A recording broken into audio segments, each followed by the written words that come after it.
Araw bago ang eksamin ng sining, ang aking tunay na mga magulang ay naghanap ng tao upang putulin ang isang binti ko. Sino kayo? Bakit ninyo ako manihag? Bitawan ninyo ako. Boss, tama. Siya talaga. Sino kayo talaga? Kung susunggaban nyo, huwag mo akong gawin. Hindi kayo tatanggapin ng pamilya ko.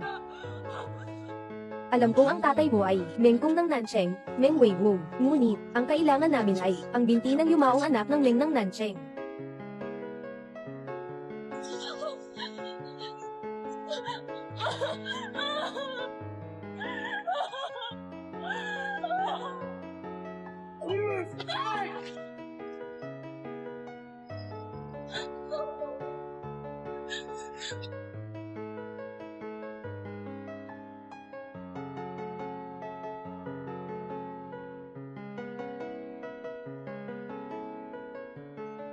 Pakiusap. Kailangan ko pang sumali sa pagsusulit sa sining. Huwag mo akong pigilin. Bitawan mo ako. Bitawan mo ako.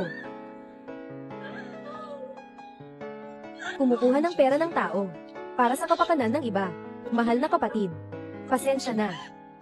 Huwag.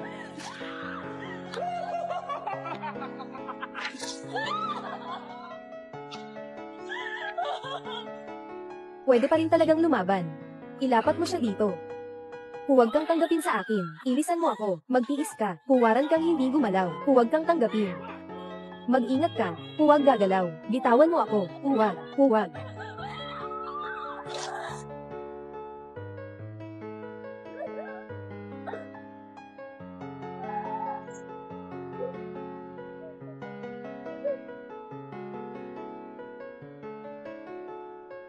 Zing zing. Zing zing, zing zing.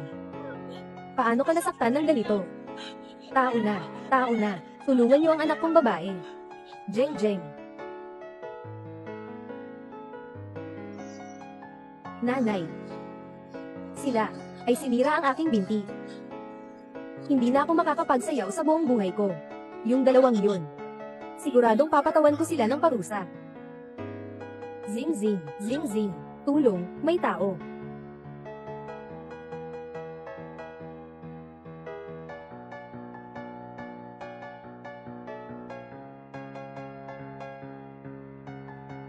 Asawa. Binilangan mo si Yunzin. At nasira pa ang isang binti niya. Ganitong gawin, hindi ba ito labis?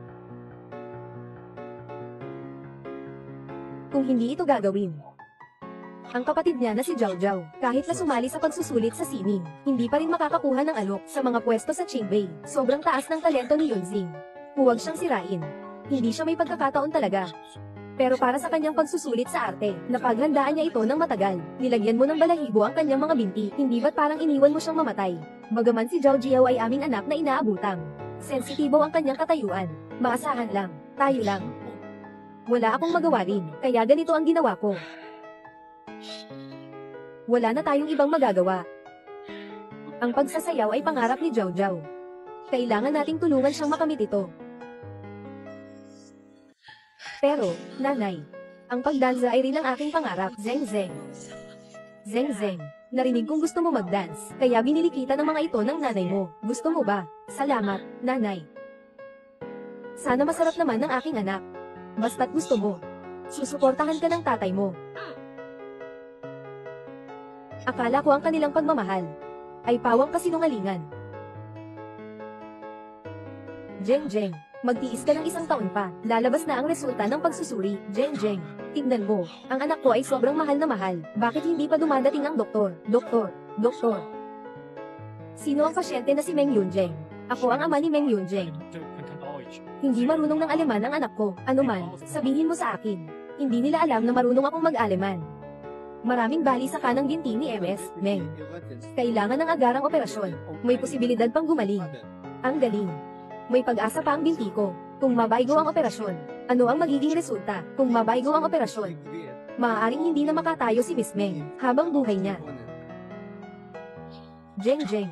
Huwag kang mag-alala, sisikapin ng tatay na gumaling ang mga binti mo. Nakita niya akong pinagdaraanan ng ganito. Si Cheng Shu, nagsisisi ka na rin, di ba? Gusto kong mabaigo ang operasyon. Gusto ko ang operasyon ng anak ko. Kabiguan. Ano, kung mabaigo ang operasyon? Hindi na maiiwasan ang mga binti ng dalaga at magiging paralisado sa buong buhay. Kapag natapos na, bibigyan kita ng 5 milyon. Gawin mo ang sinasabi ko.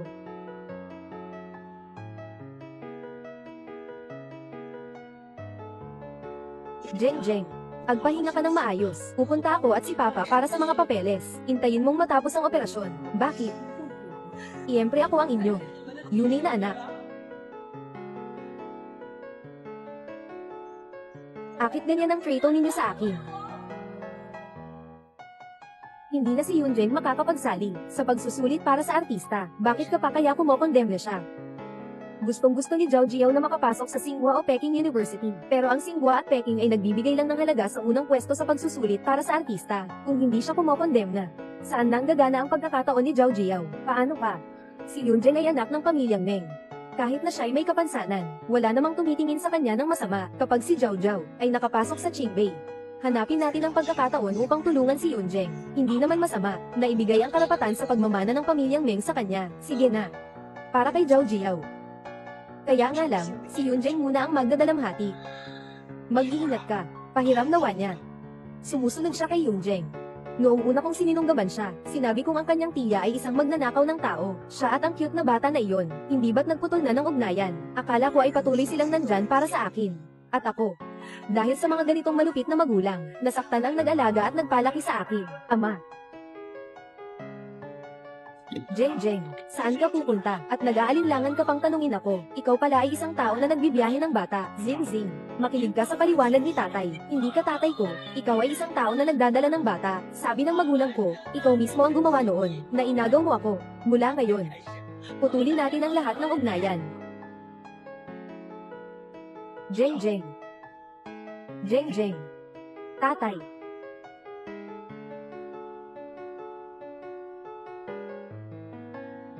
Jeng. Zing. Anong nangyari sa'yo? May nasaktan ka ba? Halika, dahan-dahan. Zing. Nakahiga pa. Nakahiga na. Doktor, bilisin mo. Tulungan mo ang anak ko. Kunin mo ang pinakamagandang kagamitan.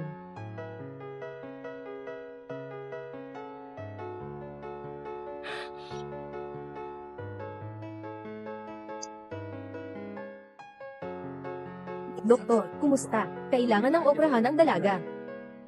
Kayo, talaga bang gusto niyong ipa-opera ako?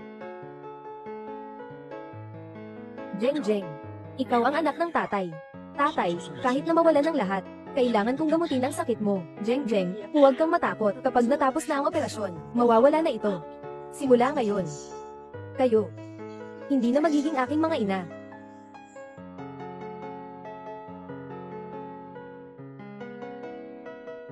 Doktor, ano ang resulta ng operasyon? Pasensya na, nabigo ang operasyon. Nabigo ang operasyon ng anak kong babae. Hindi ba't nangako ka sa akin? Paano nangyari ito? Jeng. Habi paraan. Ang pagkatalo ng operasyon ay tanging pansamantalang problema lamang. Pagkatapos ay magkakaroon ka pa rin ng pagkakataon na makatayo. Hindi ba't ito ang nais ninyong mangyari? Ipapangako kita ng tatay. Tiyakin kong magbibigay ako ng mas magandang doktor para sa iyo. Mas magandang doktor. Ayusin mo ang iyong mga binti. Umalis ka. Huwag mo akong hawakan.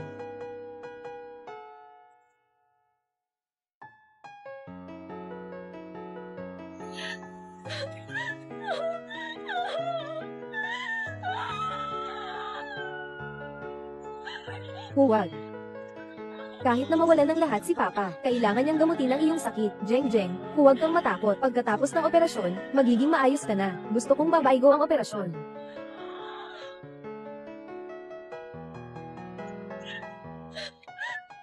Mayroon bang ibang suhestyon na maaari ninyong ipahayag? Lahat. Magsalita ng malaya. Ginoo, ito ang telepono ni Ginang. Meng Yunjen. Tatay. Gusto kong umuwi. Maaari mo ba akong sunduin? Maghintay ka. Pupunta na ako para sunduin ka. Tara. Sunduin ang anak kong babae pa uwi.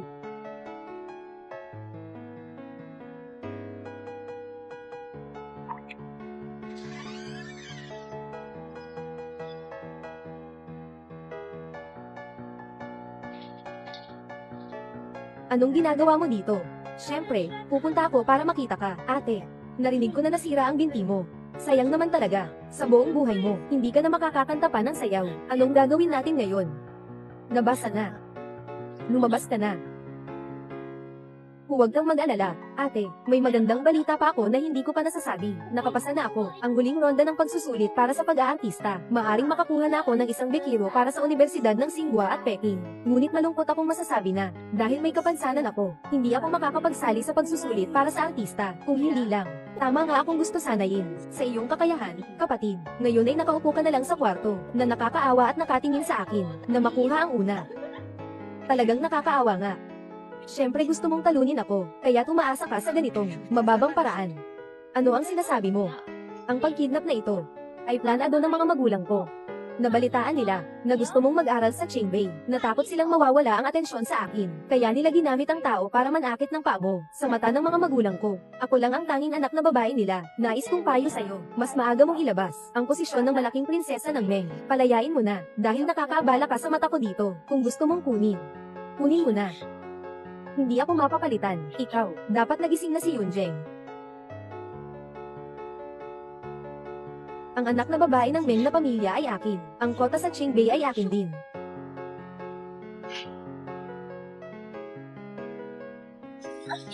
Zhao Jiao. Zhao Jiao. Zhao Jiao, saan ka nasaktan? Nagmumula ka ng dugo, bumalik ka agad at tawagin ang doktor. Tatay, nanay, huwag niyong sisihin ang ate.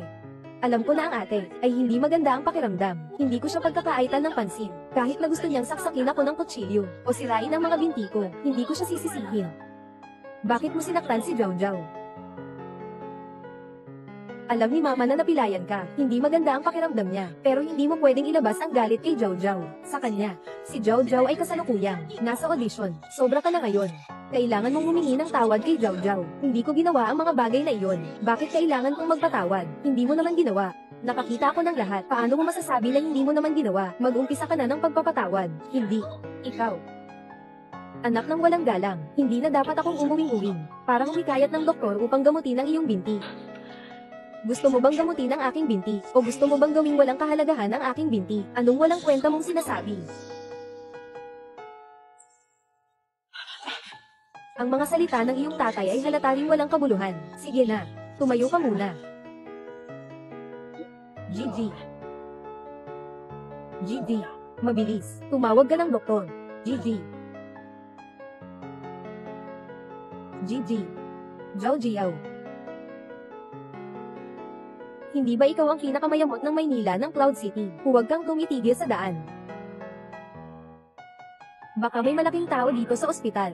Mabilis kang umuusap. Jeng Jeng. Anong nangyari sa'yo? Tatay. Bilisan mo.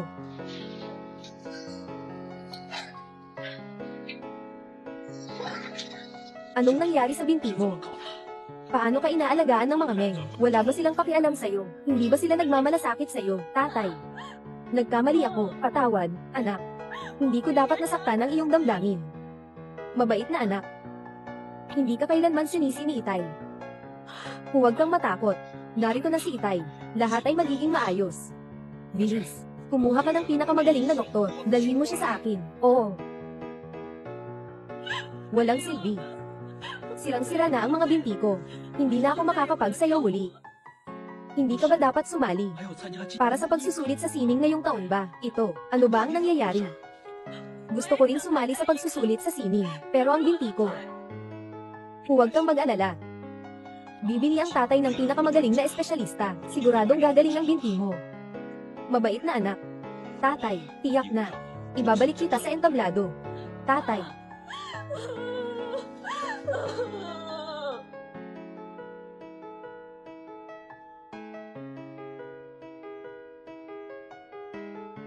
Zhao Zhao.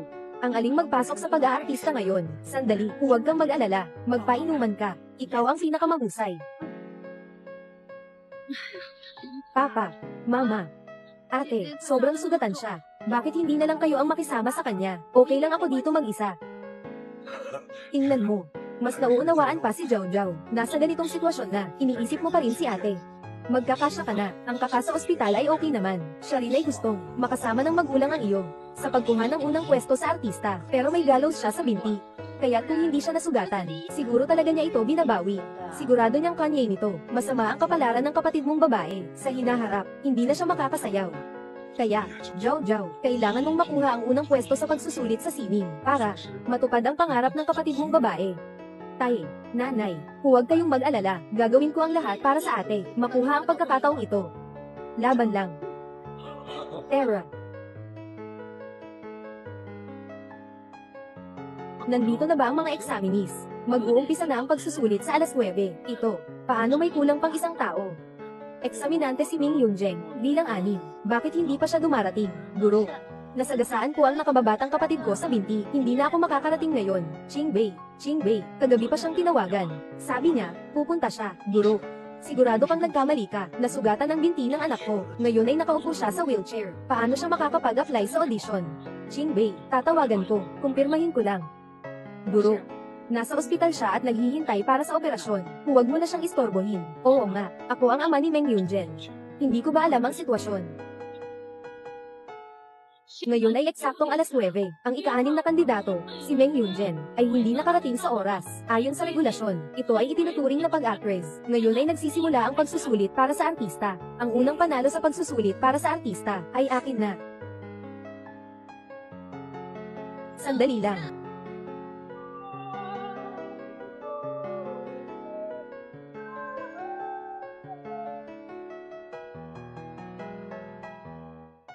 Kandidato numero 6, si Meng Yunjin ay dumating.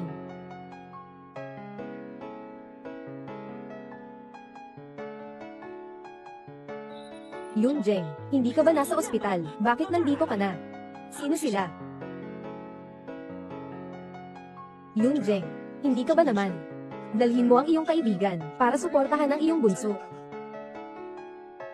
Guro. Kandidato bilang number 6, si Meng Yunjin, sumali sa pagsusulit.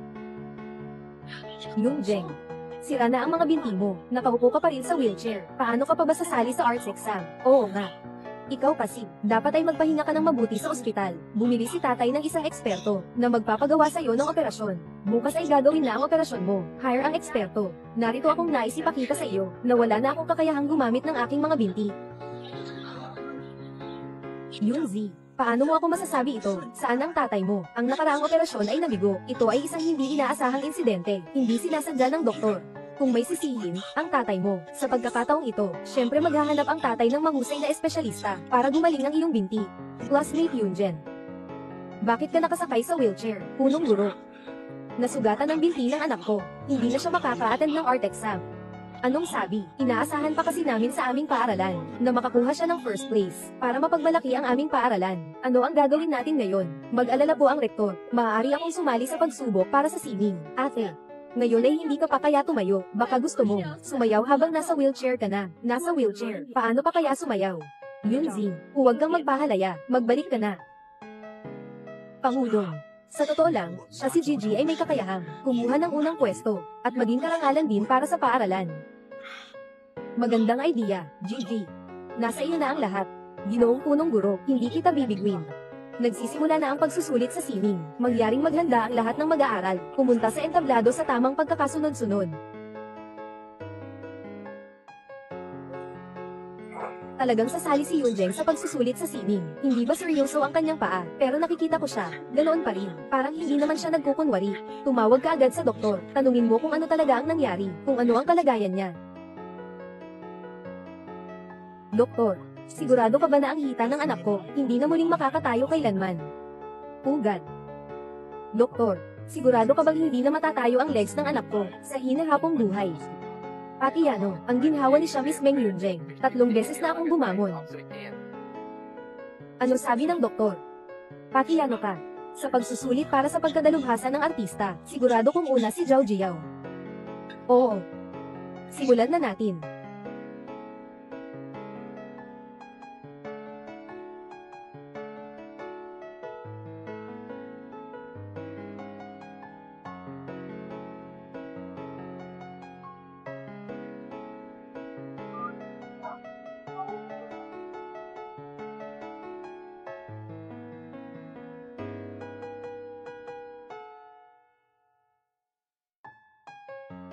Inihaw na malinaw, malinaw na puno ng inihaw.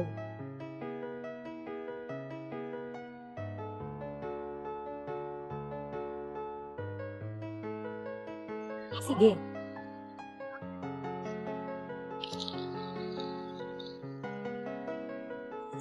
Zhao Jiao, ang galing ng sayaw mo kanina. Ikaw talaga ang karapat-dapat na maging unang pwesto. Salamat kay Zhao Jiao, dahil dito nakuha ng aming paaralan ang unang pwesto. Ate, nakakuha ko ng 9 na puntos. Hindi ka ba dapat bumati sa akin? 9 na puntos, mataas ba iyon?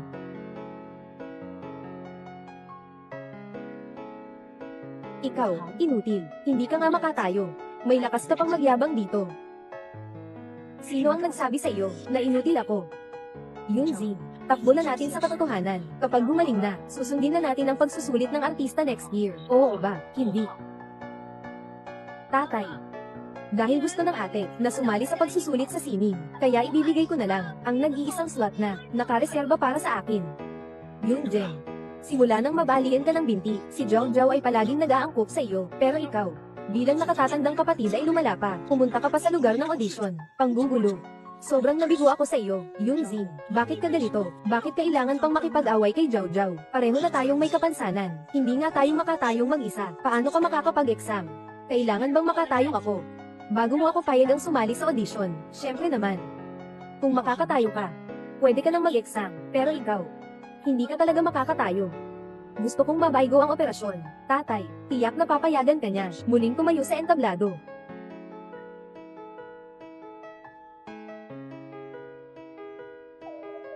Kandidato number 6, Meng Yunjeng. Simulan ang pagsusulit.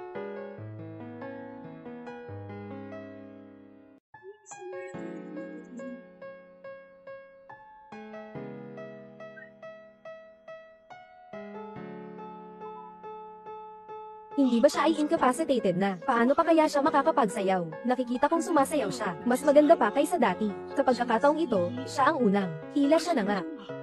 Sino siya? Bakit niya kinukuha ang aking atensyon? Kailangan kong mag-isip ng paraan para mapahiya siya. May paraan na.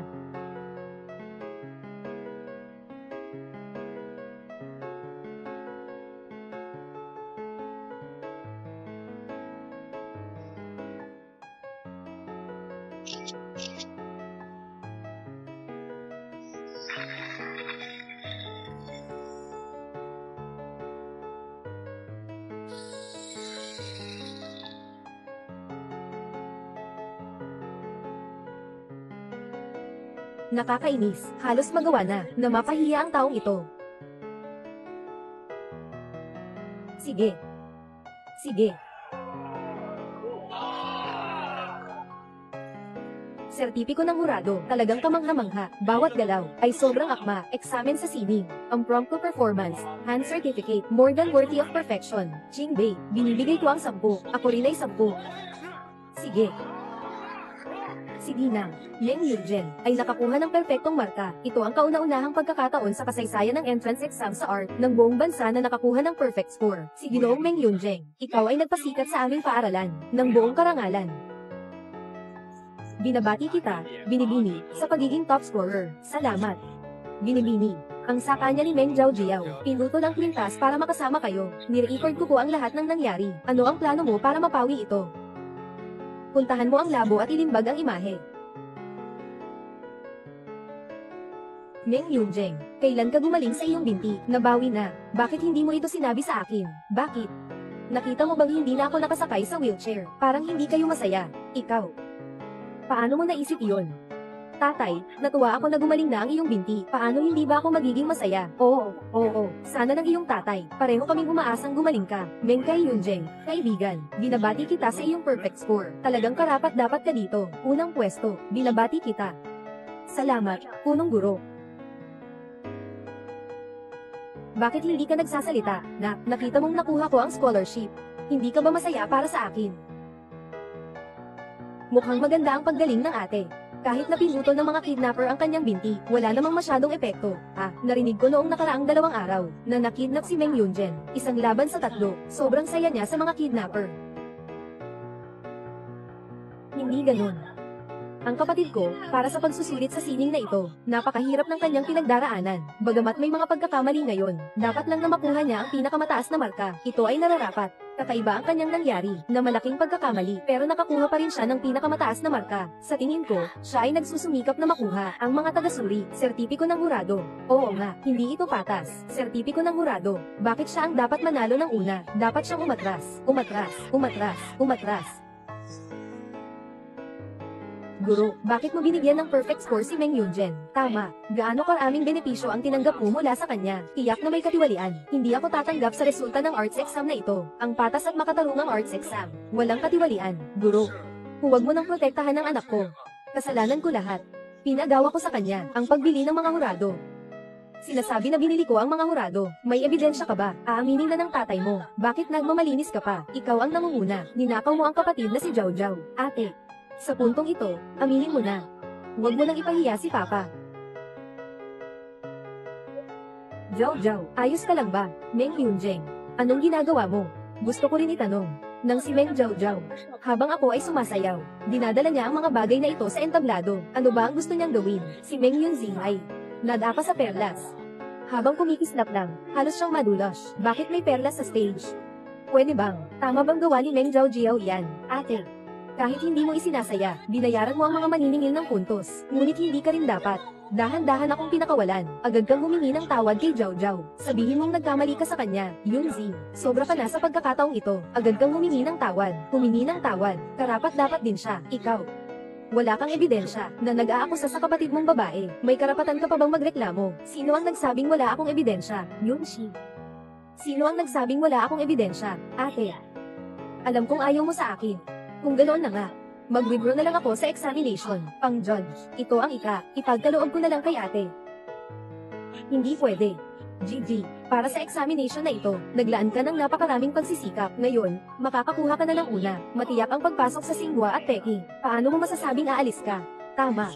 Kahit na umalis ka, hindi ka dapat iyon. Yunjeng. Ikaw ba ang mag-withdraw? O gusto mo akong tulungan na mag-withdraw?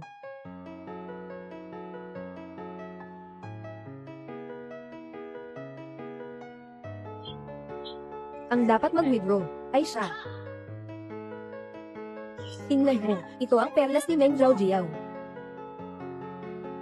Zhao Jiao. Ikaw ang may gawa nito. Ay, hindi ko rin alam kung bakit. Bigla na lang naputol ang kwintas ko.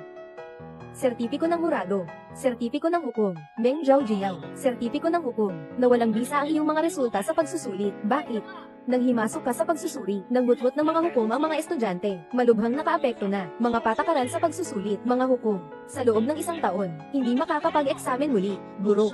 Hindi ito sinadyang gawin ni Zhao Zhao. Hindi mo rin, maaaring ibigay ang ganitong kalupit na parusa. Yunzi, magbigay ka ng salita kay teacher agad. Salamat teacher sa pagbibigay ng hustisya.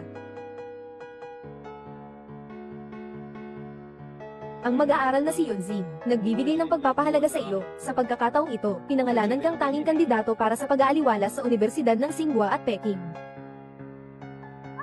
Zhao Jiao. Ngayon, nasiyahan ka na ba sa gulo mo? Medyo okay. Ikaw. Maghintay ka, pagbabayaran ko to sa'yo. Jeng Jeng. Tatay. Bakit ka nandito? Binabati kita, mahal kong anak na babae. Nakuha ang pagkakataong makapasok. Sayang na. Bumalik ng huli ang tatay mula sa business trip. Hindi niya napanood ang laban mo. Ayos lang. Masaya na ako na nandito ka. Ginoong yun, ayon sa iyong utos. Ay iniharang na natin si Mob Family. Mob Family, magiging walang pera na sila magdadaan ng mug. Papa, paano mo nilalaban ang iyong tunay na magulang? Ano? Naiinip ka na ba? Mula noong araw na binato nila ang aking binti, hindi na sila naging mga magulang ko. Ngunit tungkol dito, nais kong i-solve ito ng kribado. Alin po, tama po iyon. Oo nga, bago ka mag-report ng Clear North University, pwede mo muna akong bisitahin para makialam. Anong gusto mong gawin? Gawin mo lang ito ng buong puso. Dalhin mo si Yunjen para makilala ang kumpanya. Sa hinaharap, si Yunjen, ang magiging kinatawan ko. Naiintindihan mo, naiintindihan. Inutusan ng pamilya Meng na putulin ang aking mga binti. Binayaran ng doktor. Halos ako'y naging paralitiko. Ang utang na ito, aking babayaran ng paisa-isa. Lahat ay aking kukunin.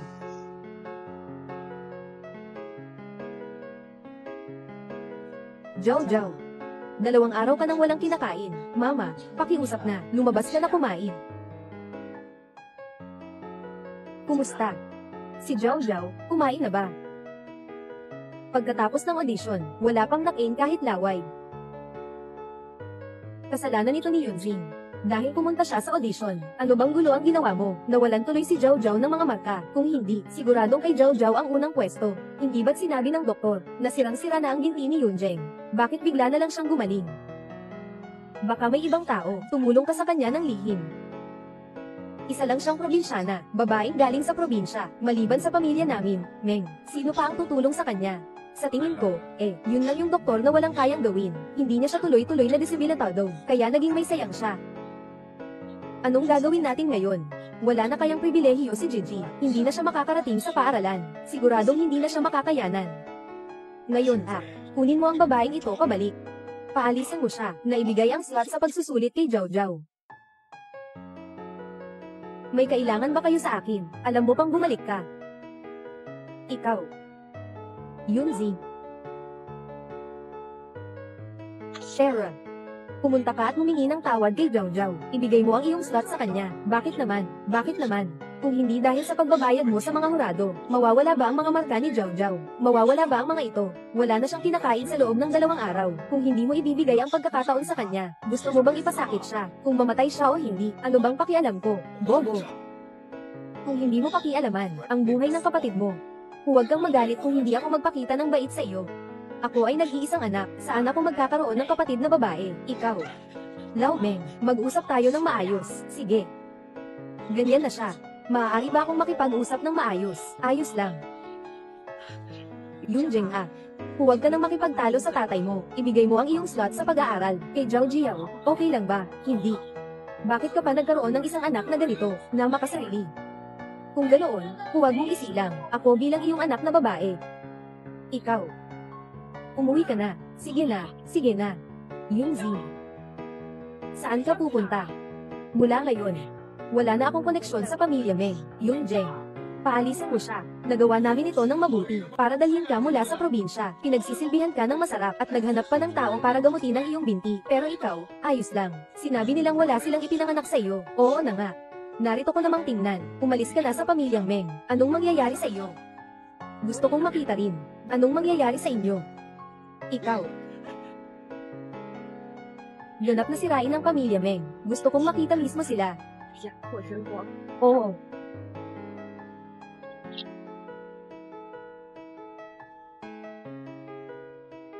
Jojo, ano ito? Tay. Nanay. Umalis na ako. Salamat sa inyo nitong mga taon, sa pag-aalaga ninyo sa akin. Kailangan niyo sigurong ingatan ang sarili ninyo. Zhao Jiao, bakit ka rin naalis? Dahil ba ito tungkol sa slot para sa scholarship? Huwag kang mag-alala. Siyempre, gagawin ng tatay, na ibigay sa iyo ang pwesto. Jojo, naisip na ng tatay ang paraan. Alam ko na ayaw sa akin ng ate ko, kaya niya kinuha ang aking pagkakataon sa scholarship. Pero, ngayon, bigla na lang siya. Gusto nang putulin ang relasyon. Kailangan ko na lang umalis. Siya lang ang babalik. Ganito kayo ay hindi na kailangan magdusa ng pagitan. Zhao Jiao, ikaw ang aming anak. Huwag mong sabihin ang mga babaw na salita tungkol sa paglalakad. Naloloko ka ba ni Yunjing? Siya ang nagpilit sa'yo na umalis. Hindi. Tama siya, ate. Siya ang tanging, dalagang anak ng Meng. Ako ang hindi dapat manatili rito. Jojo, hindi ka pinapayagan ng mama mong umalis. Tatay, nanay, pakisuyo, hayaan ninyo akong umalis. Ayokong magalit ang ate ko. Akala ko si Meng Yunjin ay matatag. Gusto niyang putulin ang relasyon sa akin. Akala ko, gusto ka lang niyang paalisin. Jojo. Ngayon ay magstay ka lang sa bahay. Tingnan natin kung sino ang makapagpaalis sa'yo. Jojo. Babalik ko ang saranggola. Anak, ilipat ang pwesto mo sa kanya. Pwede ba hindi na namin umuwi? Nanay. Hindi siya tutulugin niya. Ito ang utang niya sa iyo. Kahit ayaw niya, kailangan niyang tanggapin ito. Ang Ginoong Meng, may nangyari. Mayaman sa Yuncheng. Pahayag ng publiko, kailangang labanan ng lahat ng mga industriya ng Yuantian Heavy Industry. Lahat ng produkto, mayaman sa Yuncheng. Bakit siya? Ganoon, tinanggihan nila ang kumpanya natin. Ano na ang sitwasyon ngayon? May 3 kasosyo na gustong makipaghiwalay sa atin. At saka, Gusto pa nilang manghingi ng bayad sa penalty. Ano? Kung nakipag-terminate na, bakit kailangan pa tayong magbayad? Kaya kasi nahuli nila na ang mga produkto natin, pagpapalit ng mababang kalidad na produkto. Ngayon, ang bayad pa lang ay 50 milyon. Kung hindi natin kayang bayaran, malapit nang mawalan ng negosyo ang kumpanya. Bumaba ka na. Asawa, may nagawa ka bang masama sa pinakamayamang tao sa Yuncheng? Mahirap na akong makatagpo sa kanya. Paano ko siya maasar?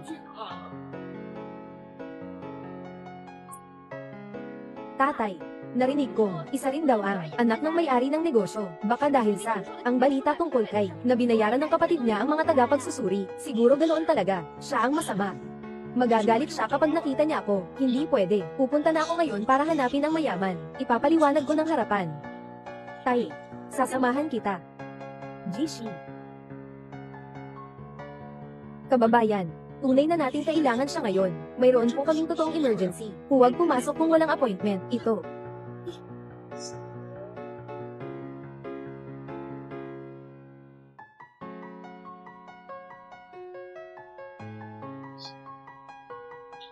Papa, siya ay espesyal na assistant niya. Narito si Super Rich. Ang anak ni Super Rich, binibining yun. Binibining yun. Magmadali kang umalis. Huwag humaglang sa pananaw ng aming prinsesa. Binibining yun. Ako si Meng Wigo mula sa pamilya ng Meng. Ang aking anak ay hindi alam na nagkakalat kami. Narito ako upang ipaliwanag. Meng family. Hindi ko kilala. Ginang yun. Bigyan mo ako ng pagkakataon na ipaliwanag mo. Anong ipaliwanag pa? Ang aming ganda. Ayaw niyang makita kayo mga iyon. Mabilis. Umalis ka sa akin. Tay, mukhang nagalit si Miss Yunsa, kapatid sa pagkuha ng mga examiners. Mayaman. Ito ay para sa paborito na anak, kaya't nagkaisa sila. Yung ibang kumpanya tinutulak si Yuan Yang. Yung rebellious na babae na ito, nagdulot sa akin ng malaking gulo. Noong una, hindi ko dapat siyang pinabalik. Papa, ang pinakamahalaga ngayon ay mapalapit si ate, humihingi ng tawad kay Ginang. Yun, sige, tatawagan ko siya ngayon. Para siya mismo ang humingi ng tawad kay Ginang. Yun. Ginoo. May 6 na kumpanya na nag-terminate sa kontrata sa Yuan Yang. Bayad sa paglabag sa kontrata, umabot ng 70 milyon. Ngayon, malaki ang pinsala ng pamilya Meng. Hindi pa sapat. Gusto kong gawin sa pamilya Meng. Sa mundo ng negosyo, hindi ka nakilala, walang pagkakataon magtagumpay. Oo.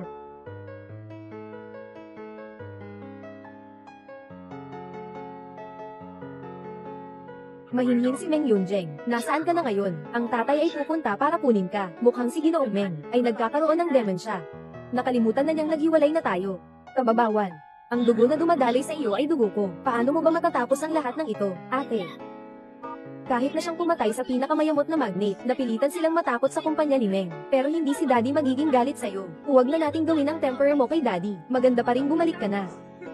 Kung sasabihin ni Yuteng, sana'y kahit kaunti lang ang alam mo tungkol sa buhay. Basta't magbigay will ang kapatid ko. Sa Mogul at kay Miss Clown magpatawad. Handa akong umalis sa bahay ng Meng. Hindi na ako magiging kapansanan sa harap ng kapatid ko. Hindi. Hindi pinahihintulutan kita na umalis. Wala nang katapusan ang pagganap, Meng Yunjen. Bakit mo ako kinausap ng ganyan? Mabilis kang pumunta sa Yunxiang Group. Mag-sorry ka kay Miss Yun. Sige. Pumunta ka at mag-sorry. Naghihintay ako. Hello. Hello. Itong batang ito ay naglakas loob na iwanan ang tawag ko. Tatay. Baka mas mabuti ko. Ako na lang ang humingi ng tawag kay Ginang. Yun, Jojo. Hindi ka naman guilty. Paano ka ba mag-aapela? Huwag kang mag-alala. Sigurado akong ipapaliwanag ko sa galing na si Clown kung gusto niyang i-blame. Sana'y hahanapin niya si Meng Yunjing.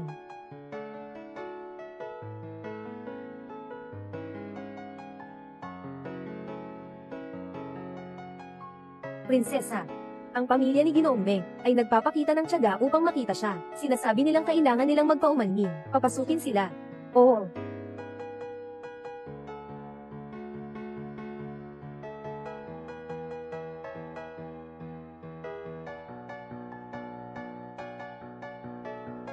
Kayo ba? Si Ginang. Yun. Ako ang namumuno sa Yuan Yang Heavy Industries. Ngayon, dinala ko ang aking anak na babae. Gusto ko lang linawin ang ilang bagay. Anong bagay? Ang tunog na ito. Bakit parang si Meng Yunjeng? Ito ay anak ng mayamang tao. Paano kaya maaaring yun ang sweet na bata? Sigurado akong nakinig ng mali. Ginang yun. Alam ko. Baka, narinig ka ng mga bulong-bulong. Ngunit ang aking kapatid, hindi siya talaga nanghihikayat ng mga hurado. Paano mo alam na siya ay nanghihikayat ng mga hurado? Ang ate ko, para makipaglaban sa akin para sa slot na pinadala, kaya siya nanghihikayat ng mga hurado para bawiin ang aking marka. Ngunit si Ginang, yun, huwag mo sanang ipagkasuhan ng aking kapatid. Oo.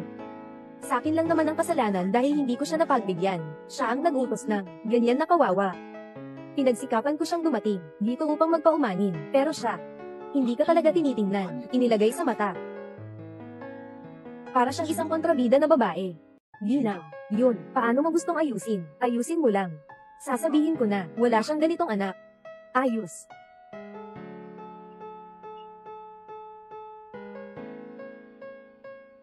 Tandaan ang sinabi ninyo kanina. Simula ngayon, wala na tayong ugnayan. Paano ikaw?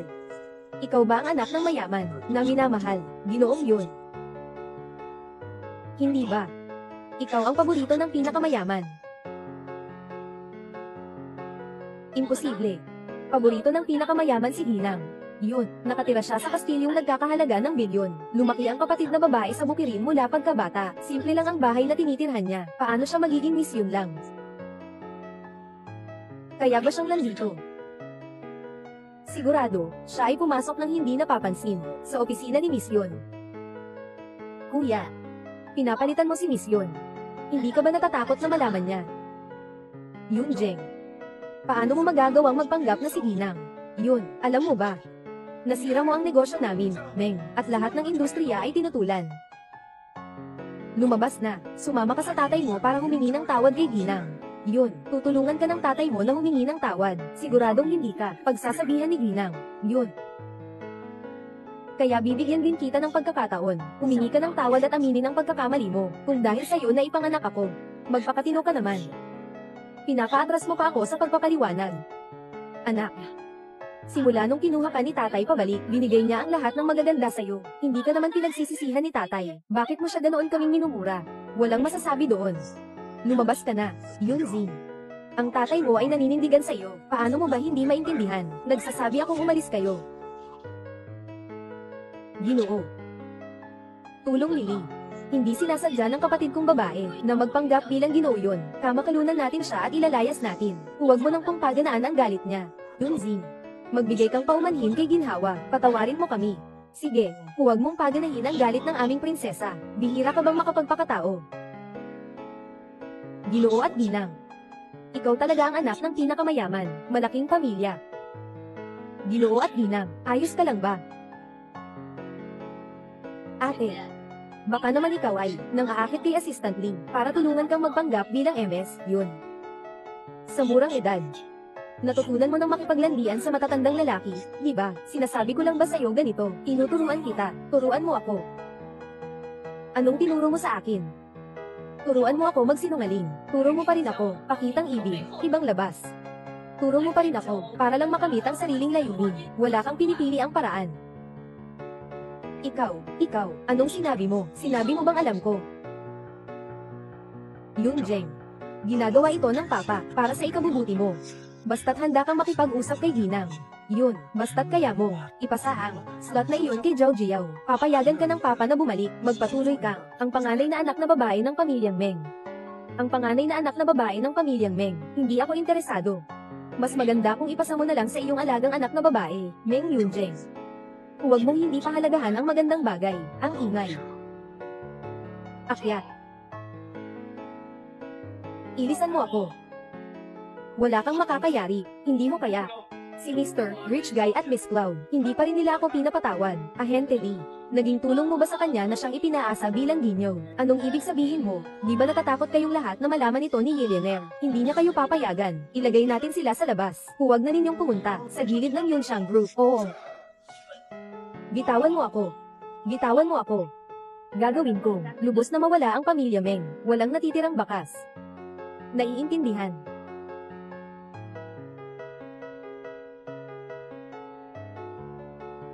Kamusta? Pumayag na ba ang pinakamayamang tao na pakawalan ng pamilya Meng? Yung mabait mong anak na babae. Napaka-mapangahas. Nakapagpanggap na si Ginang. Yun, kami ang pamilya Meng. Lahat kami nasira niya. Paano nagagawa ni Yunxing ng ganitong kalokohan? Baka may maling akala lang siya. Maling akala, nakita ko mismo. Pwede pa bang magkamali? Hindi na may pagpalaya si Presidente Meng. Presidente Meng, lahat ng ating mga kasama sa pagsasama ay kailangang kanselahin ng ating kasunduan sa Western Ocean Company. Maaaring hindi na kaya ng Western Ocean ang bayaran ng penalty para sa pagkakasala. Ano po ito? Ilang araw na ang nakalipas, may puwang pa. Bakit bigla itong naging pagkabangkarote? Baka nalaman ng mayamang tao. Nagkunwari ang ate bilang misyon. Kaya naman, ito ang dahilan. Alam ko na ang cute na iyon ay magdudulot ng problema sa pamilyang Meng. Asawa, mabilis kang pumunta at ipaliwanag sa mayamang tao. Kung sakaling mabankrupt tayo, ano na ang mangyayari sa atin? Sige. Pupunta ako ngayon para manghuli ang cute na iyon.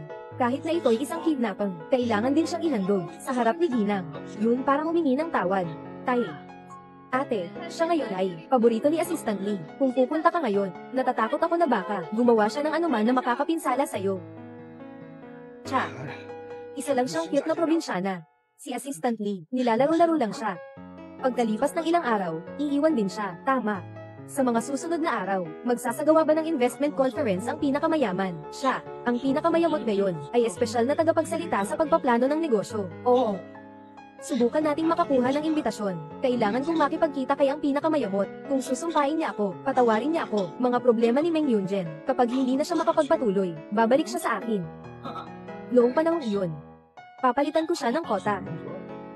Para sa iyo.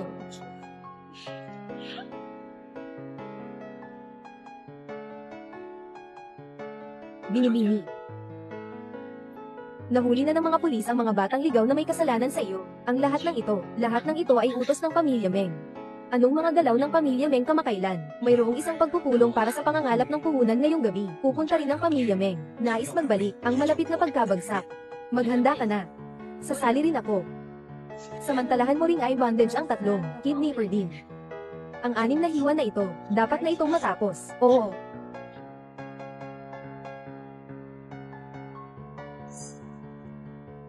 Jeng. Tatay.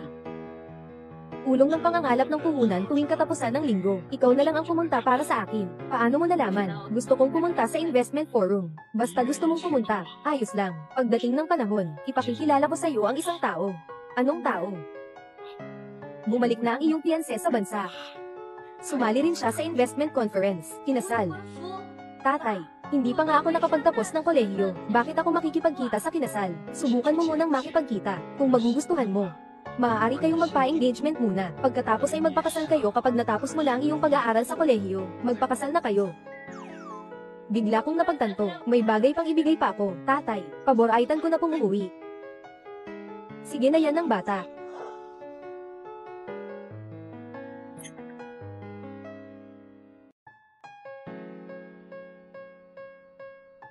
Angel, si Jeng ay abala sa mga bagay ukol sa kolehiyo, tungkol sa kasal ninyo. Tito Cloud.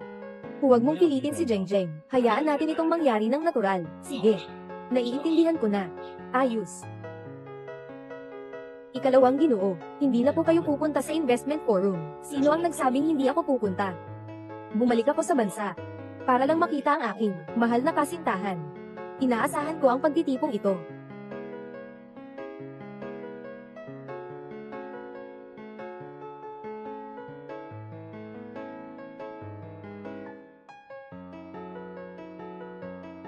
Ang impluwensya ng mayamang ito, talagang hindi pangkaraniwan. Ang tanyag na negosyante sa Timog Lungsod, naroon lahat.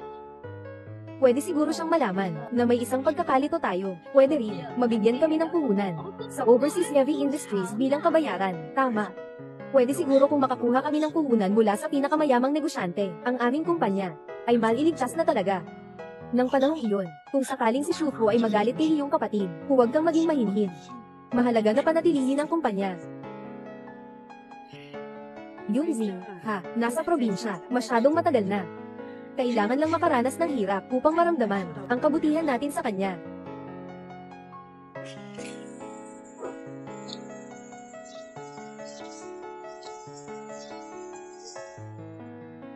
Ate.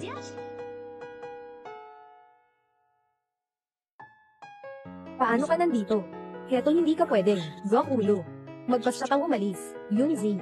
Nakita kita, nais mo bang ilagay ang slot ng automatic admission sa Zhoujiao? Una ko ring narinig ito. Maari mo pang ipasa ang kota. Kung hindi lang dahil sa iyong mga paraan, na pagbabayad sa mga hukom, ngayon si Zhao Zhao, matagal nang hawak ang kota, at nakapasok na sa Qingbei.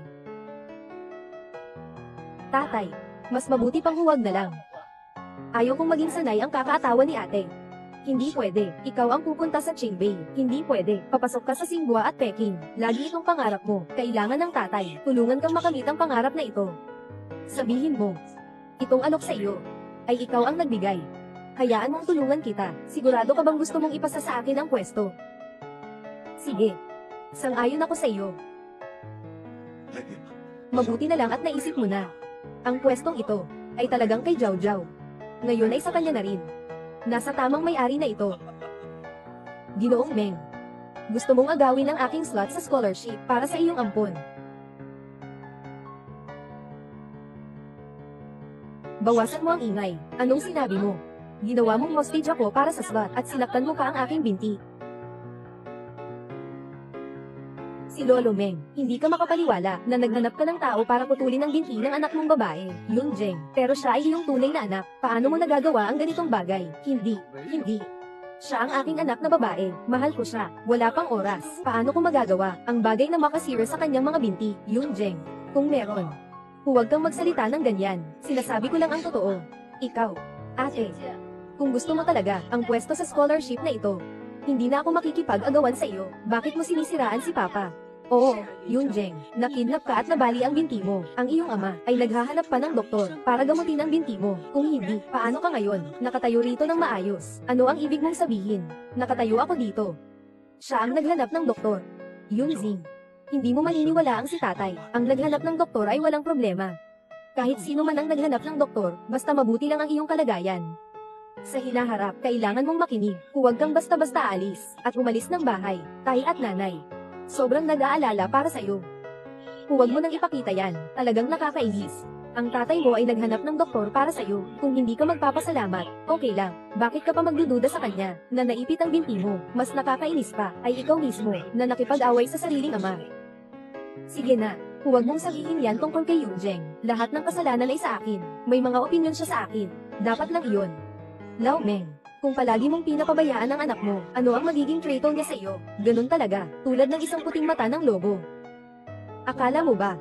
Hindi ko alam ang Aleman. Nakakapagsalita ka ng Aleman, paano? Hindi ba dapat akong marunong, Yun Zheng? Pakinggan mo ang paliwanag ng tatay mo, si Lao Meng. Hindi ito kasalanan mo. Anong ipapaliwanag mo? Ang salaping bughaw na ito, ang tamang gawin ay humingi ng paumanhin. Anong mga magulang ang nagpapatid sa kanilang own, kabilang ng sariling anak na babae, sinasabihan pa siyang putang inang ahas. Kuya Zhang, kailan ka umuwi sa bansa? Bakit hindi mo man lang sinabi sa akin? Hindi ito, si Xiao Xiaoyi Qin Zhao ng pamilya ni Qin. Wala na akong nakikita ng matagal, noon pa siya bata pa lamang. Tignan mo, sa isip lang, biglang lumaki na siya. Noon na, si Zhao Zhao ay ikakasal kay A Zhao. Oo, tama. Inay, anong sinasabi mo? Gandang miss yun. Matagal na kitang nakilala, ang kasintahan ni Meng Zhao Zhao. Siguradong magkapareho lang sila. Nandito ang engagement ko na nakatingin. Huwag kang gagalaw-galaw. Ang fiancé ko, talagang nandito siya nakatingin. Kuya Zhao, alam ko na hindi mo gusto, may ibang tao na lumalapit sa'yo. Pero ang ate ko, hindi niya sinasadyang gawin yun. Yung ate ko, kapag nakakakita ng lalaki, madali siyang makipag-usap. Sino ka po? Kuya Zhao. Ako po si Zhao Zhao. Nalimutan mo na, kami pa dumating pa, sa isang kindergarten. Narito ko na napag-isip-isipan, siya ang iyong tatay, sinaktan niya si Zingzing, at sinabi niyang puting aso ang siya. Tama ba? Ano ba talaga ang gusto mong gawin? Tutulungan kitang makabawi, hindi ba ito halata? Sino bang humingi ng tulong mo? Kuya Azo. Siya ba ang kapatid ko? Ano ang sinabi ko sa'yo? Kaya mo ako na-misinterpret, hindi tayo close. Huwag mong tawagin ang pangalan ko. Ate, ano ba talaga ang sinabi mo kay? Ano ba talaga ang sinabi mo kay ikalawang binata? Bakit kailangan mong sabihin? Tatay ang bumisag ng mga binti mo. Anong magandang dulot nito sa iyo? Hindi ba't ikaw ang nagsabi sa akin, na ang tatay mo ang nagbayad para basagin ang binti ko, at pinapagawa mo pa sa akin na, ipasa sa iyo ang pwesto, ng panganay ng Meng pamilya? Gigi. Anong sinabi ninyo sa iyong kapatid? Anong sinasabi ninyong magkakamali kayo? Tatay. Sigurado akong nagmali ang kapatid ko. Wala akong sinabi. Ate. Ang pagkidnap na ito ay pinlano ng mama at papa. Narinig nila na gusto mong pumasok sa Singwa at Peking. Natatakot silang baka agawin mo ang aking liwanag. Kaya kanila nilapitan para wasakin ang iyong binti. Sa mata ng mga magulang namin, ako lang ang kanilang anak na babae. Siguradong peke yan. Yung boses na yan, siguradong gawa ng AI yan. Paano? Gusto pang sirain ang ebidensya. Pangalawa, kailangan mong maniwala sa akin talaga. Yunjin. Anong plano mo sa akin gamit ang mga puwersang ito na pampalaking boses? Naimpluwensyahan ka lang ba ako upang masira ang aking bintana? Hindi ba iyon ang layunin mo? O sige, pinayuhan mo lang akong gawing ganto ng iba. Ano ba talaga? Ikaw. Ayos lang. Kung ganyan ang iniisip mo, para maging komportable ka, sige, gawin mo.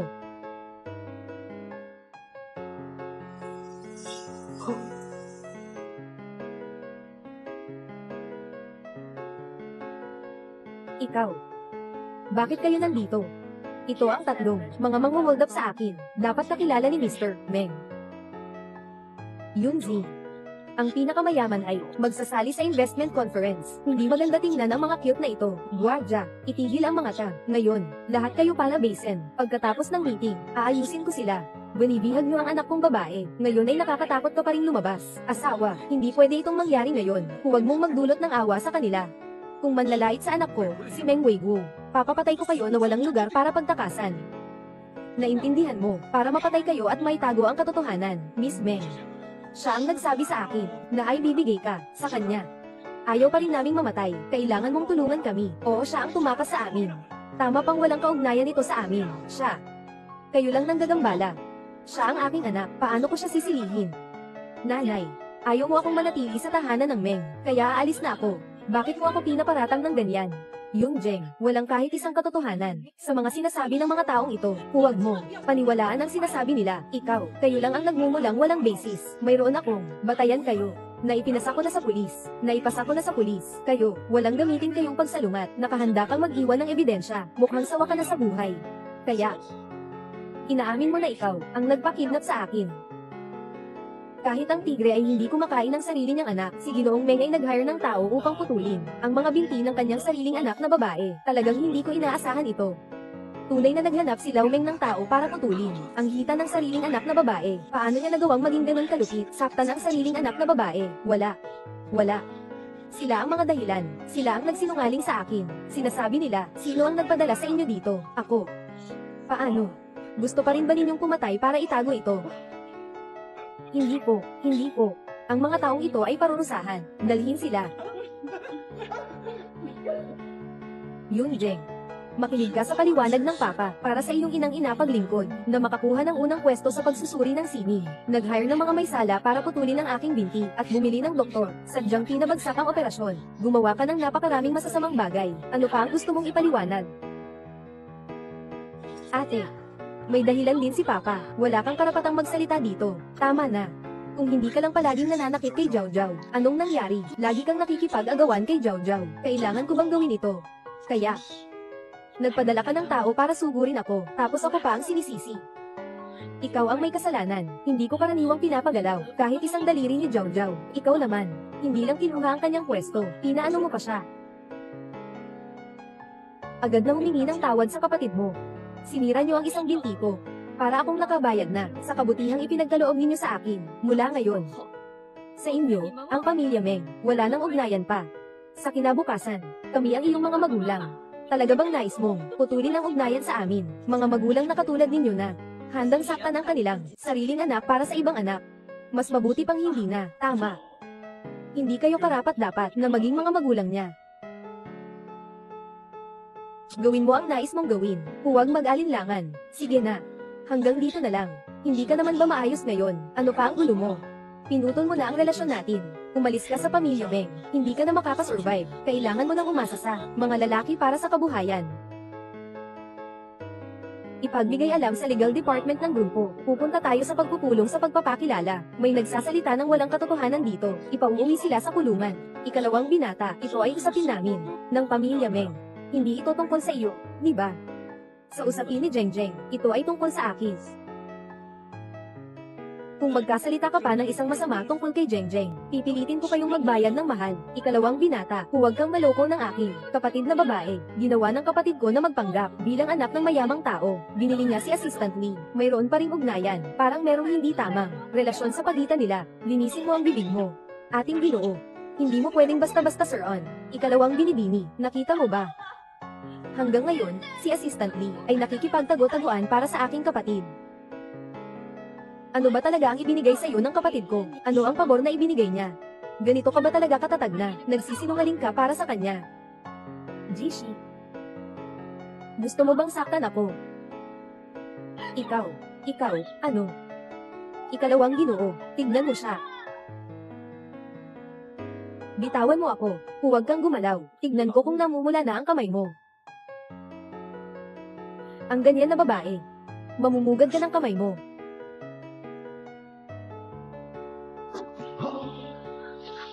Bakit ka kaya makatulong sa akin? Hindi natin kilala ang isa't isa. Huwag kang magalit, sisilin mo kung sino ako. Nakilala natin ba talaga ang bawat isa? Isipin mo muna, darating din ang panahon. Ayos lang, ikaw si Meng Yunjen, sa iyong murang edad. Nangyari na ikaw ay naglalakad sa dalawang bangka, kami sa pamilyang Meng. Kailan naging, ikaw na isang walang hiya na babae. Malis ka, sama ka sa akin, mag-isip ka sa pader. Huwag mo akong hawakan. Subukan mong hawakan siya ulit. Meng Yunjen. Hindi mo alam ang kabutihan, nakasakit sa pinakamayaman, nagpapanggap bilang ginang. Yun, kung hindi kita tutulungan, ka makakaligtas. Nagpapanggap bilang ginang. Yun, tama. Ikalawang binata, naroon ko kahit ano. Sinimula ng aking kapatid na babae ang pagkakatulad sa anak ng pinakamayamot na mayaman. Si Zing Zing ay talagang anak ng pinakamayamot na mayaman. Anong kailangan pang pahiramin? Ano bang sinabi mo? Pinalitan natin lahat. Kayo ni hindi pa nga nakilala, ang anak ng pinakamayamot na mayaman, nagsisigaw pa rin. Si Jengjeng ay pumupuntong lamang. Talagang magandang mga bata talaga kayo, siya ay pumupuntong lamang. Siyang hindi kaya, na ang anak ng isang malaking may-ari, sino ang pumupuntong bilang anak ko?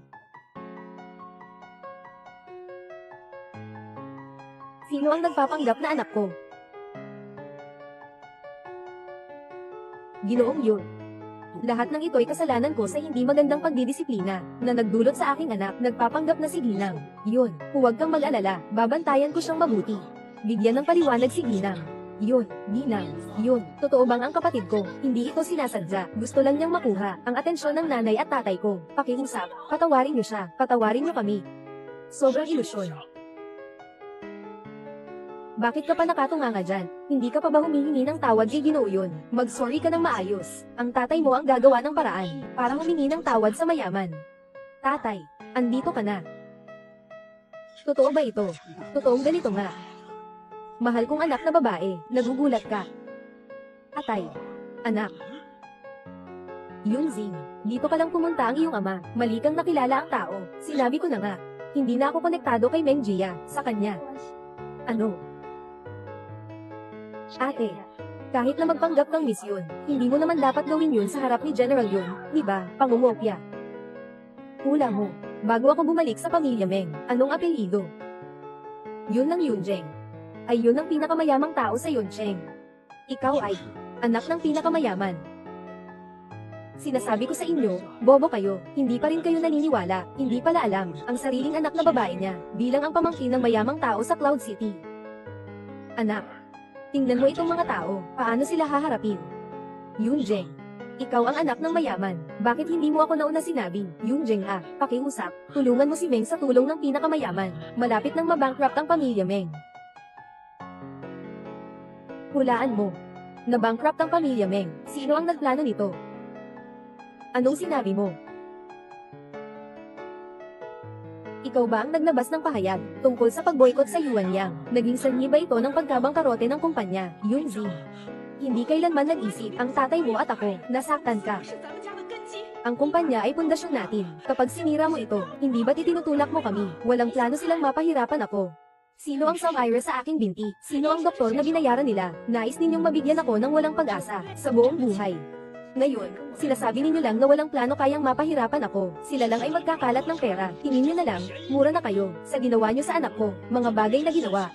Patay kayo ng daang beses, hindi pa rin sobra. Papa, hindi na kailangang makipag-usap sa mga taong ito. Ay patakbo na natin sila sa kulungan. Dapat nilang pagbayaran ang kanilang ginawa sa kanilang mga kilos. HMM, come here. Arestuhin silang lahat. Oo. Patawarin mo. Patawarin mo ako. Yunzi, kayo ay lahat ng isa sa isang pamilya. Tama bang ganito? Talaga ninyo kailangan tunginin. Sinabi ko na, wala na akong koneksyon sa pamilya Meng. Yunjeng, hindi sinasadya ng tatay na masaktan ka. Hindi mo maaring ipasok sa kulungan si tatay. Huwag kang gumawa ng gulo. Tatay, tungkol dito, gusto kong akong mag-ayos. Oo.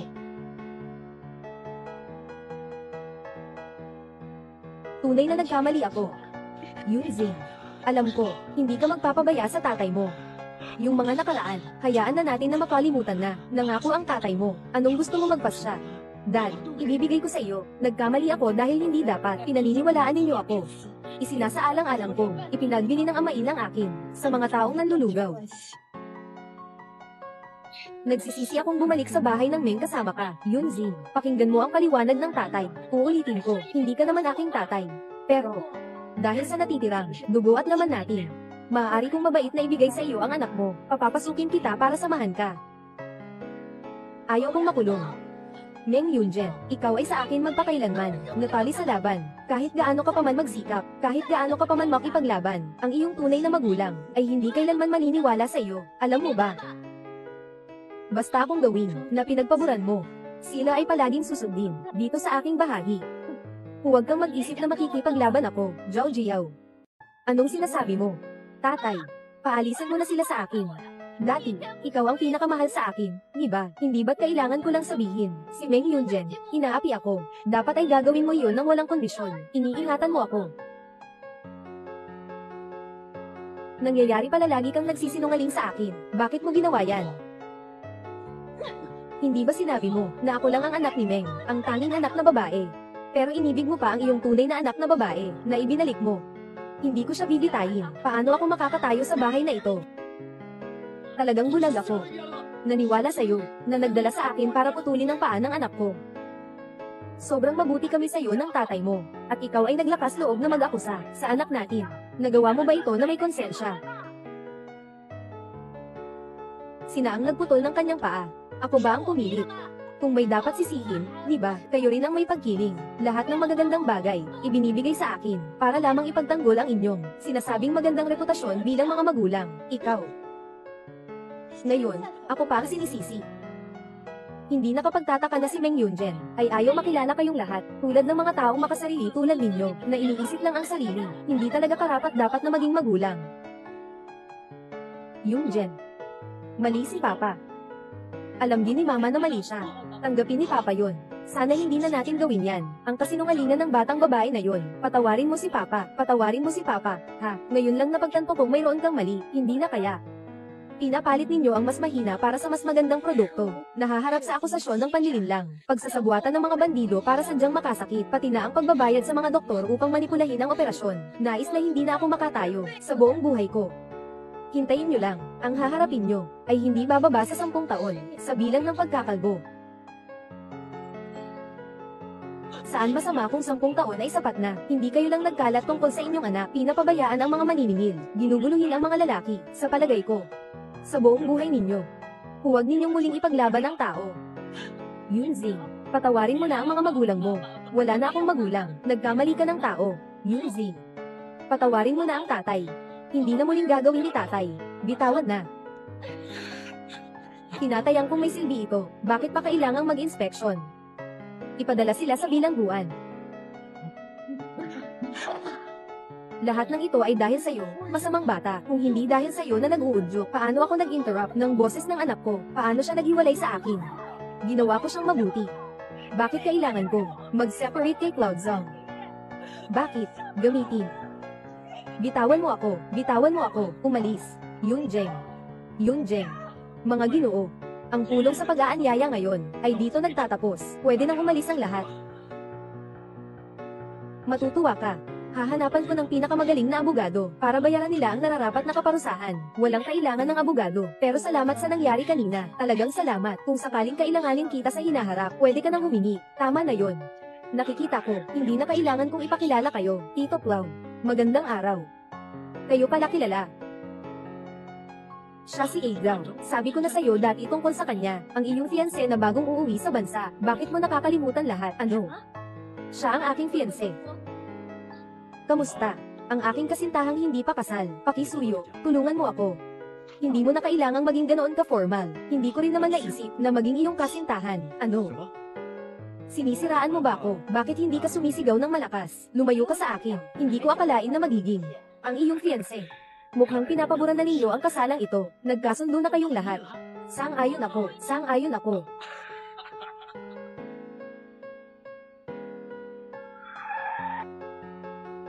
Yunzi. Ano nangyari? Ang gobernadora, siya ay tao ng pamilyang Meng. Yunzi. Ilisan mo ako. Bitawan mo ako. Bitawan mo ako. Bitawan mo ako. Yunjeng. Ang iyong tatay ngayon. Detensyon na ang tatay mo. Malapit na siyang hatulan. Inay, pakiusap, tulungan mo ako, tulungan mo ang tatay mo. Matanda na siya, hayaan mo na siyang mawala, hindi siya pwedeng makulong.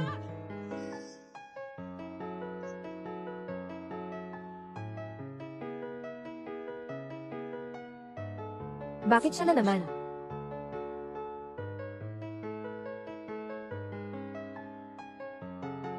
Bakit sumunod ka sa akin? Hindi kita sinundan Kahit nabigyan mo ako ng bulaklak, hindi ako papayag na makipag-ugnayan sa iyo. Agad mong alisin yan. Huwag kang magpanggap dito. Sino ang nagsabing para sa iyo ang bulaklak na ito? May usapan ako kay Tito yon. Umalis na ako. Kung gusto mo, bibigyan kita ng bulaklak sa susunod. Sino ang gusto? Mas gusto ko pang lumayo ka sa akin.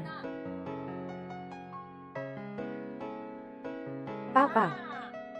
Nandito na si Jengjeng, aking anak na babae. 18 na ako. Buds na handa ng mamukadkan. Talaga bang makakaya mo? Napakasal ako ngayon. Tatay, syempre, hindi ko kayang gawin iyon. Kung ganun, bilisan mong bawiin ang kasal. Ayaw mo. Hindi ka pinipilit ng tatay. Makipagkaibigan ka lang kay Ajao. Si Ajao ay doktor din mula sa Qingbei. Kung ganun, isa pa siyang nakatatandang kapatid mo. Hayaan mo siyang maging gabay mo. Ayaw ko sa kanya. Anong sinasabi mo? Sinasabi ko, alam ko na sa puso ko. Dad, huwag ka na mag-alala. Sige.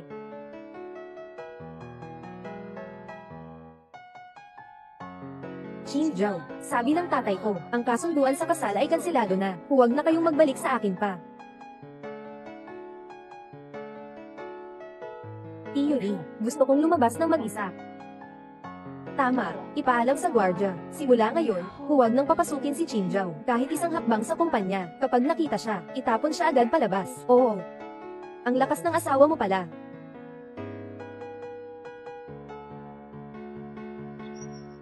Nakita mo ba ang fiancé mo? Hindi ka kumusta? Anong fiancé? Nag-cancel na natin ang kasal. Si Meng Jiao ang gustong magpakasal sa iyo. Huwag na kang magsulpit pa. Nagseselos na. Sino ang nagseselos? Ano ba talaga ang gusto mong gawin? Sige na, hindi na kita binibiro. Kailangan kita para sa isang bagay. Wala akong interes. Wala rin akong oras. Call him. Hindi mo alam na si Meng Jiao ay palayain na. Pinagtrabahuan ng iyong mga magulang ang pag-aubaya sa iyo. Tiyak na ebidensya. Mamamana na ang korte. Ngunit si Meng Jiao, hindi siya direktang kasali sa pagkuha. Mga pandaraya ng kumpanya. Hindi naman gaanong konektado sa kanya. Kaya, hindi magtatagal, mababalik na siya sa kalayaan. Paano mo nalaman? Kamakailan lang ay may mga tao akong naka-assign sa kanya. Masyado siyang mapagkumpitensya, maging seloso. Kaya, natatakot akong paglabas niya. Gagawa siya ng bagay na hindi makabuti sa iyo. Ano ba talaga ang gusto mong sabihin? Kailangan mo ba ng bodyguard? Libre.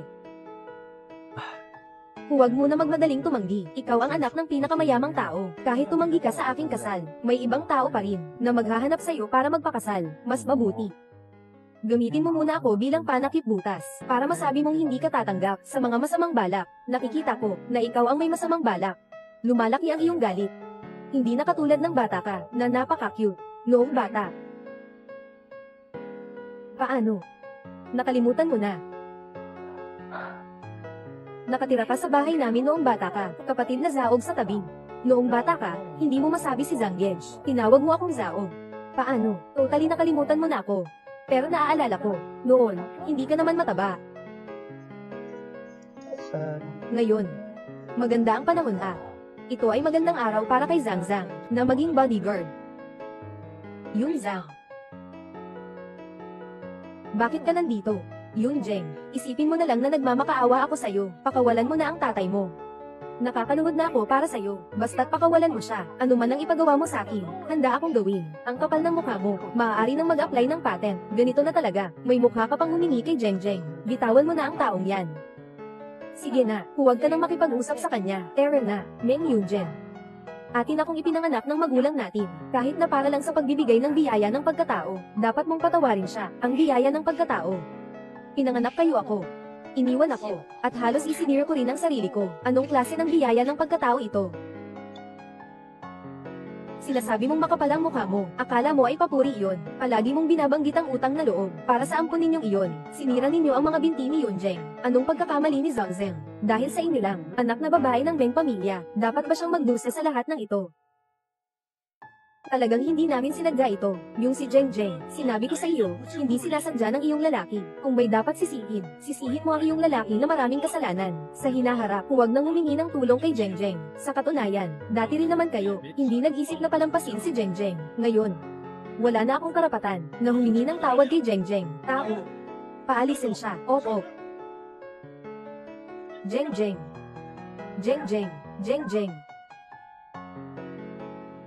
Hindi kinakailangan magalit sa ganitong tao. Sa kabila ng lahat, ikaw ay nasaktan ng mga kamag-anak na may kaugnayan sa dugo. Ikaw ang pinapahalagahan ko. Nais kong ipagtanggol ka. Salamat. Tapos na ang salamat. Anong iba pang gusto mo? Sinabi ko na nga, nawalan na tayo ng kasunduan. Kahit mag-asawa ka pa, hindi ko matatanggap iyon. Anong iniisip mo? Hindi ako ganang tao na umaabuso sa kahinaan ng iba, hindi ba't ikaw? Ang gusto ko sanang sabihin, Jeng Jeng, hayaan mong maging bodyguard mo ako, protektahan ang iyong kaligtasan, okay? Kaya kong protektahan ang sarili ko, ako at si Uncle Yun, palagi kaming nag-aalala tungkol sa iyong kaligtasan, baka muli kang magka-problema. Huwag mong tatanggihan ako, ha? Kung titingnan ka naman na walang ginagawa, sasagutin ko na lang ng hindi masyadong ayaw. Sundin ko po, prinsesa, si Sanshi. Kuya Zhao, talaga akong wala ng problema kahit sino. Sa panahong ito, hindi ka ba sama-sama sa akin? Wala rin ang mangyari. Walang nangyari ba? Naiintindihan na, tatawagan kita pagdating ko sa bahay. Sobrang daldal mo talaga.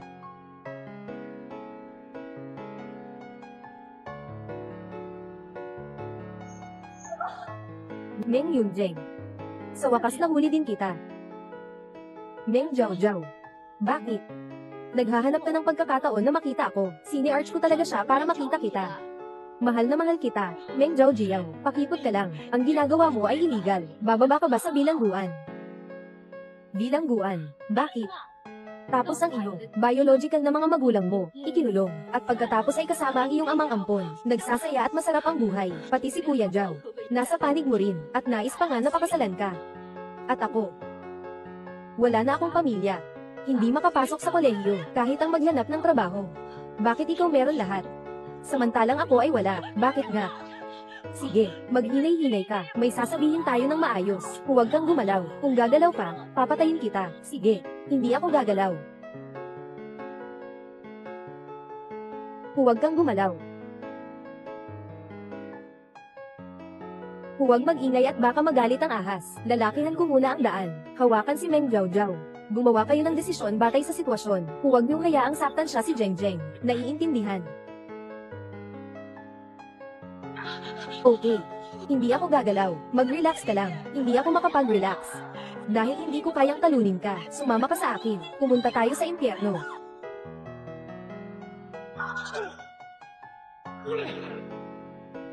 Jeng Jeng. Ayos ka lang ba? Oo, ayos lang ako. Kuya Zhao. Bakit mo tinulungan yung babaeng yun? Ako ang una nakakilala sa'yo. Nakalimutan mo na ba talaga? Wala akong pakialam kung sino ka. Sa madaling salita, hindi kita papayagang mahawakan ng aking kasintahan. Kung ganito nga, sabay na kayong mamatay. Kuya Zhao, mag-ingat ka. Kuya Zhao, ayos ka lang ba? Huwag kang matakot, maghahanap na kami agad ng doktor. Wala akong sakit sa ganitong oras. Bakit ka pa nagpapanggap na matatag? Jeng Jeng. Nagmamalasakit ka sa akin. Sa ganitong oras na, bakit ka pa nagbibiro? Huwag ka nang umiyak. Sa totoo lang, hindi ako nasaktan. At ang tiyan mo naman. Talagang ayos lang ako. Di ka naniniwala, tingnan mo, talagang hindi ako nasaktan. Sick ka ba? Bakit kailangan kong gawing lihim ang mga bagay? Napakatakot mo talaga.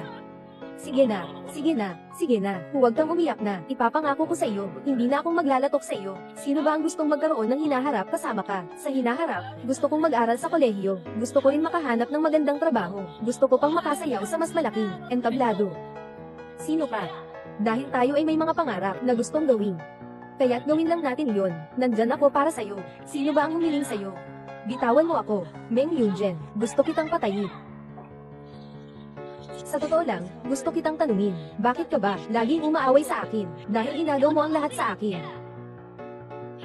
Noong dati, ang mga magulang ko ay iisa lang ang mahal. Simula nang umuwi ka, mas naging maalaga na sila sa iyo. Kung hindi ako gagawa ng kahit ano, sa uli, mapapalayas ka sa pamilya Meng. Sobrang iniisip mo lang.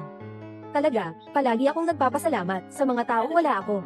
Nandyan ka para sa kanila, huwag ka nang magpanggap, Meng Yunjen. Wala kang puwang para sa akin sa puso mo. Matagal mo nang gustong palitan ako.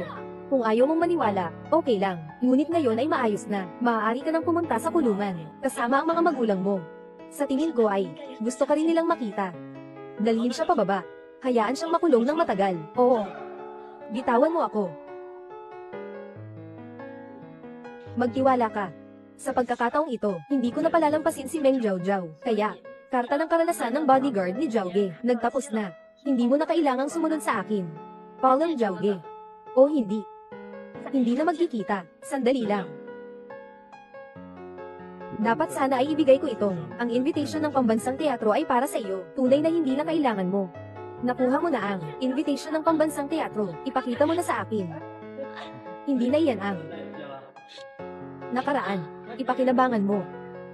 Para, hindi ko sinabi na hindi ibibigay. Itong imbitasyon ay para sa iyo.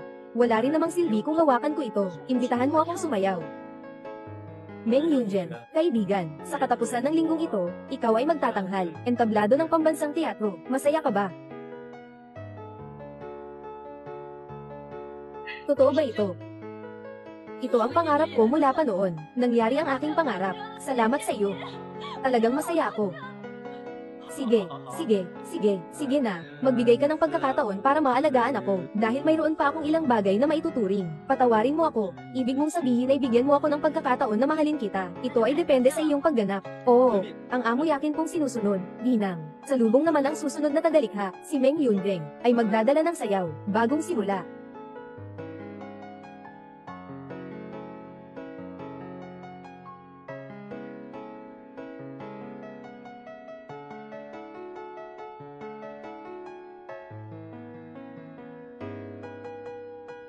Noon, ako'y pinutol ng mga tao ang mga pakpak na wala sa kadiliman. Buti na lang. Ang pamilya at mga kaibigan ko ay hindi ako iniwan. Dinala nila ako sa paglipad sa gitna ng mga paghihirap. Hayaan mong makita ko ang pag-asa. Simula ngayon, parang nagkaroon ako ng panibagong buhay.